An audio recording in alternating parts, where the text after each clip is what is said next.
அனைவருக்கும் வணக்கம்.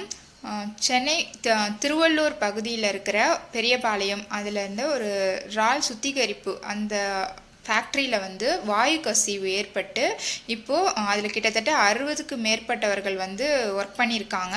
அங்கேயே தான் வந்து அவங்க வந்து தங்கியும் இருந்திருக்காங்க. அதாவது கீழே வந்து ஃபேக்ட்ரி மாதிரியும் மேலே வந்து அவங்க வடமாநில தொழிலாளர்கள் நிறைய பேர் வந்து மேலே வந்து தங்கி, அதாவது ஃபஸ்ட் ஃப்ளோர் அது போல் வந்துட்டு அவங்க வந்து தங்கி ஃபேக்ட்ரியில் வந்து வேலை பார்த்துட்டு இருந்திருக்காங்க. அந்த இடத்துல வந்து அமோனியா வாயு கசிவு ஏற்பட்டிருக்கு. ஸோ அது வந்து அவங்கள எல்லாரையும் அஃபெக்ட் பண்ணி இப்போ வரைக்கும் 2 பேர் உயிரிழந்ததாக அதிகாரப்பூர்வமாக அமைச்சர் அருண் ராஜ் அவர்கள் வந்து சொல்லியிருக்காங்க. ஆனால் மீடியாலலாம் வந்துட்டு 7 பேர் 9 பேர் அப்படின்னு சொல்லிட்டு வராங்க. ஒருத்தவங்க வந்துட்டு ஹாஸ்பிட்டலுக்கு வர்ற வழியிலே இறந்துட்டாங்களாம், இன்னொருத்தவங்க சிகிச்சை பலனளிக்காமல் இறந்துட்டதா சொல்கிறாங்க. அமோனியா வாயு கசிவு வந்து ரொம்ப டேஞ்சர். நம்ம அந்த உயிரிழந்தாங்க இல்லைங்களா, அவங்க எல்லாருக்குமே வந்துட்டு மூக்கில் வாயில் எல்லாமே வந்து ரத்தம் வந்திருக்கு. அது லங்ஸ் எல்லாம் போய் பாதிச்சிருது. ஏன்னா சுவாசிக்கிறாங்க இல்லையா, ஸோ லங்ஸ் எல்லாம் வந்து பாதிச்சிடுறாங்க.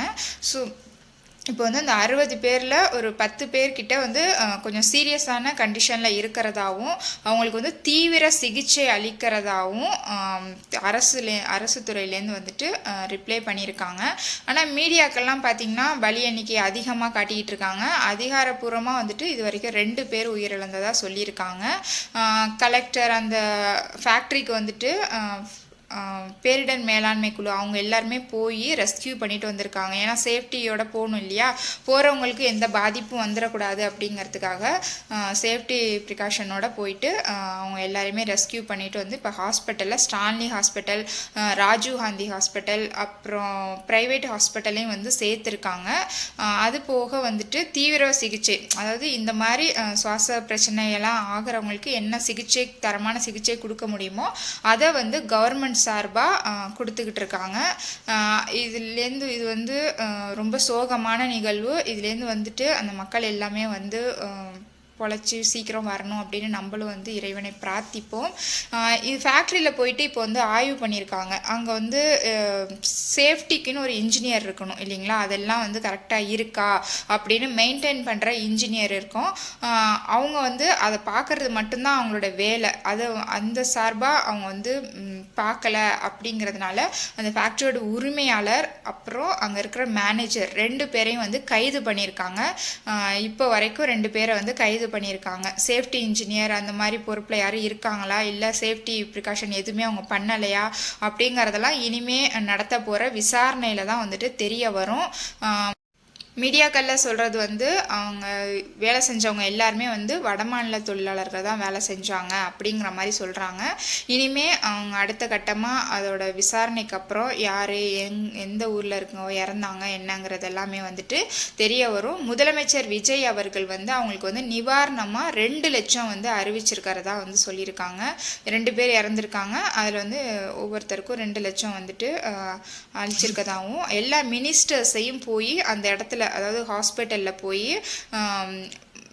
அவங்களோட உடல்நிலை குறித்து ஆய்வு செய்யணும் அப்படின்னு சொல்லியிருக்காங்க. அதை அடுத்து அருண்ராஜ் அவர்கள், சுகாதாரத்துறை அமைச்சர் அருண்ராஜ் அவர்கள், அப்புறம் ஆதவ் அர்ஜுனா, அப்புறம் பள்ளிக்கல்வித்துறை அமைச்சர் ராஜ்மோகன் எல்லாருமே வந்து அந்த ஹாஸ்பிட்டலில் தான் வந்துட்டு ஆய்வு நடத்திக்கிட்டு இருக்காங்க. அவங்க சொன்ன விவரம் தான் பார்த்திங்க அப்படின்னா 2 பேர் இது வரைக்கும் இறந்துருக்கிறதா சொல்லியிருக்காங்க. இது எல்லாமே வந்து கவர்மெண்ட் சைட்லேயும் அதிகாரிகள் சைட்லேயும் நிறைய தப்பு இருக்குன்னு கூட சொல்லலாம். இந்த ஃபேக்ட்ரியெல்லாம் சரியாக ரன் ஆகுதா, இவங்க வந்து இந்த மாதிரி சேஃப்டி இதெல்லாம் யூஸ் பண்ணுறாங்களா என்னங்கிறத ஆய்வு பண்ணுறதுக்குன்னு ஒரு டிபார்ட்மெண்ட் இருக்கும். அந்த டிபார்ட்மெண்ட்டில் இருக்கிற அதிகாரிகள் போய் ஒரு மாதத்துக்கு ஒரு தடவையோ இல்லை 6 மாதத்துக்கு ஒரு தடவையோ அங்கெல்லாம் போய் ஆய்வு பண்ணி அதெல்லாம் கரெக்டாக இருக்குது அப்படிங்கிறத வந்து உறுதிப்படுத்தணும். அது எல்லாமே அதிகாரிகள் பண்ணுவாங்களான்னா பண்ண மாட்டாங்க. அவங்கக்கிட்ட வந்துட்டு ஏதாச்சும் ஒரு கமிஷன் பேசிக்கிட்டு பணம் வாங்கிட்டு எல்லாம் கரெக்டாக இருக்குது அப்படின்னு சொல்லுவாங்க. ஸ்டாலின் அவர்கள் ஆட்சியில் இருந்தப்போ அப்படி தான் வந்துட்டு மெடிசன்ஸில் வந்துட்டு தப்பான மெடிசன் சாப்பிட்டு நார்த் இந்தியாவில் வந்துட்டு நிறைய குழந்தைங்கள் பாதிக்கப்பட்டாங்க. அது எல்லாமே வந்து தமிழ்நாட்டிலேருந்து போன மெடிசன் தான் அப்படின்னு சொன்னாங்க.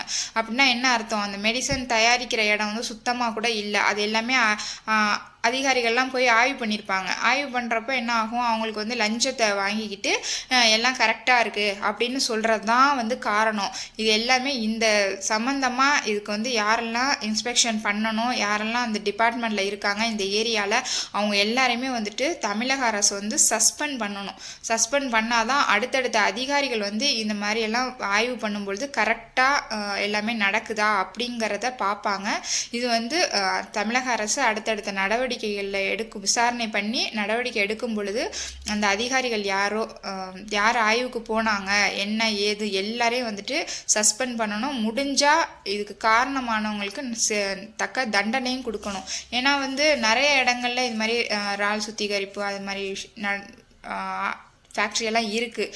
அங்கே எல்லாமே வந்து இந்த மாதிரியெல்லாம் இருக்காங்க. இனிமேல் இப்போ வந்து உயிரிழப்பு ஏற்பட்டுருச்சு. ஸோ அடுத்து பார்த்திங்கன்னா கொஞ்சம் நாளைக்கு அதை பற்றியே பேசுவாங்க.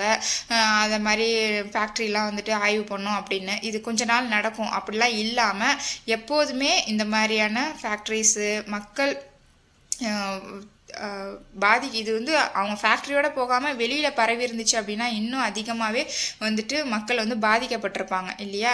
அது கடவுள் புண்ணியத்தில் அந்த மாதிரி ஒரு விஷயம் நடக்கலை. இது அரசு அதிகாரிகள் இந்த மாதிரி பணம் வாங்கிக்கிட்டு நாங்கள் ஆய்வு பண்ணிட்டோம் எல்லாமே கரெக்டாக இருக்குது அப்படிங்கிற ஒரு எண்ணத்துலேருந்து மாறி மக்கள் நலன் நீங்கள் வாங்குகிற சம்பளத்துக்கு உண்மையாக வேலை பார்த்தீங்க அப்படின்னாலே போதும், மக்கள்லாம் வந்துட்டு நிம்மதியாக இருப்பாங்க.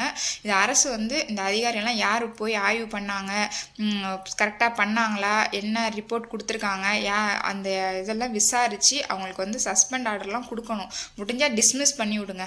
புதுசாக ஒரு ஆள் வேலைக்கு வரட்டும். இந்த மாதிரி ஊழல் பெருச்சாளிகள்லாம் ஒழியட்டும். இந்த மக்கள் வந்து அதில் பாதிக்கப்பட்டவர்கள் வந்துட்டு இந்த 2ஓட போகணும் இழப்பு அப்படிங்கிறது தான் எல்லாரோட வேண்டுதலும். அவங்களுக்காக நம்ம பிரார்த்திப்போம். உங்களுக்கு என்னோடய வீடியோ பிடிச்சிருந்துச்சு அப்படின்னா என்னோடய சேனலை சப்போர்ட் பண்ணுங்கள். தேங்க்ஸ் ஃபார் வாட்சிங்.